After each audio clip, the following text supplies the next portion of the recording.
Hello and welcome to Forever Rugby on Forever Sports, and some very frustrating and breaking news this morning as it looks like the first weekend of home matches for the South African teams in the United Rugby Championship is all but set to be cancelled as all four UK teams look to try and get back home as soon as possible as a result of the UK putting South Africa on the red list as a result of picking up a new variant of COVID-19 this week. And this was supposed to be the weekend of getting back to normality. It's supposed to be a massive sort of step forward for South African fans. They're going to be able to go and watch their local sides play against opposition from the UK, from all over the world in South Africa for the first time.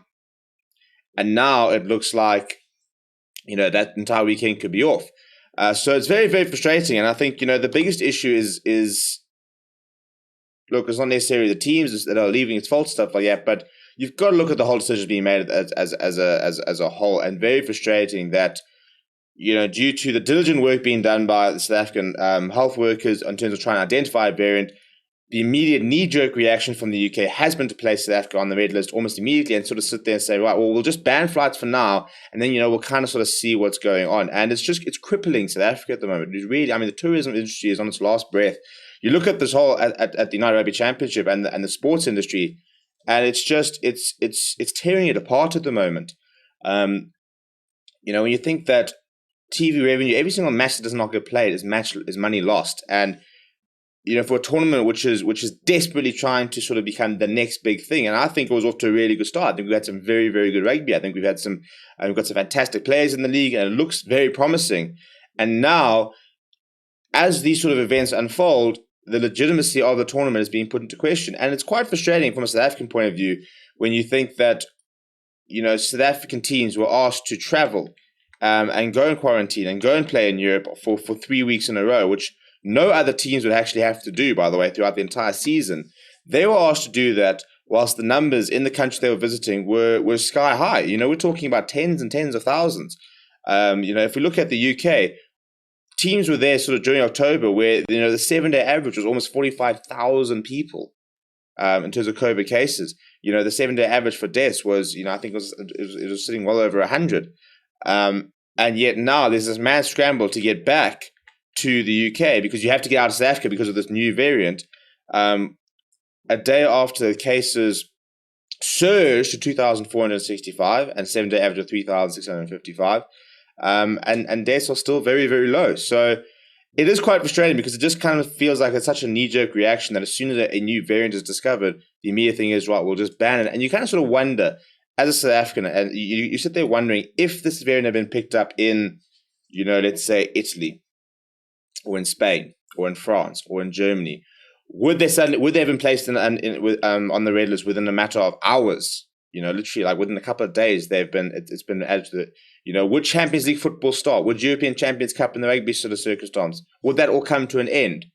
Would that always be told, no, you need to get out of the country right now, get back to the country because we're putting them on the red list? And the biggest issue, I think, is the problem is it's not.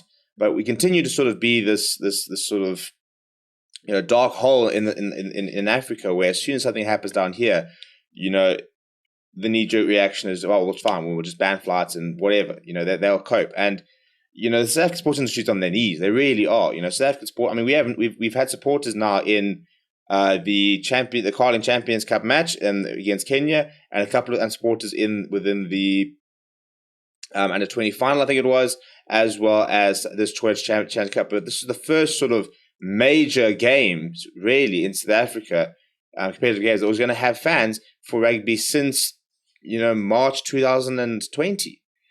So, yeah, one step forward, 3 steps back. And the biggest issue is given that this has kind of become the precedent, you've got to sort of wonder, how legitimate will the URC be by the time it gets to the end? These games that get called off now, will they be replayed? Will they be replayed here? If South Africa is still on the red list come the end of December, South African teams can't go over there to play their games. And the entire URC itself crumbles because you can't have a competition. We can't go back to a Rainbow Cup vibe where it's, UK will play all the teams and South Africans play their teams, and then we kind of sort of took it off to the end. The entire competition at the moment is almost kind of hanging by a thread just because of all the issues surrounding the travel that are being imposed. So it's very, very frustrating because we thought that we were finally going to get a weekend of home rugby. Look, the big silver lining is we could still see Stormers taking on Zebra because Italy has not put South Africa on a red list or anything like that. So hopefully that match will still continue. As the case, they're still incredibly low down here. But it looks like Sharks versus Scarlets, Munster versus Bulls. No, Munster haven't said too much, but Cardiff and Scarlets both released very similar statements. And we kind of sort of expecting Munster to sort of follow the lead there as well. So we'll have to wait and see on exactly what the final call will be. But it does look like, there will be matches cancelled this weekend, which means cancel matches next weekend. So, some South African teams might not even play again this year. So it is very frustrating. And I think that it's just the last thing we needed. We were sort of gearing ourselves back to get into URC action and to get really stuck into the competition and really start to enjoy it. And now we've got another setback. And the more setbacks there are, the less, the less credit that the entire competition has. So let's hope that things do sort of calm down and we can sort of progress a little bit more logically in the future. I think the South African health authorities came out and said that there's been no issue from the World Health Organization, and they kind of feel that the entire decision has been rushed without too much thought and stuff like that, which I tend to agree with. I think it has been a very rushed decision. This variant was identified this week, and all of a sudden, bang, on the red list, which is crippling South Africa's economy in terms of a tourism point of view, especially going into Christmas. And you think of, and you sort of thoughts go out to all the South African sort of diaspora all over the world who now will not be able to come back potentially for Christmas and stuff like that. So it's a horrible situation.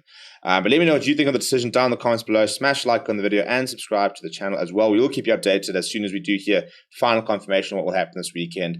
But until then, thank you very much for watching. My name is Steven, and I'll chat to you soon.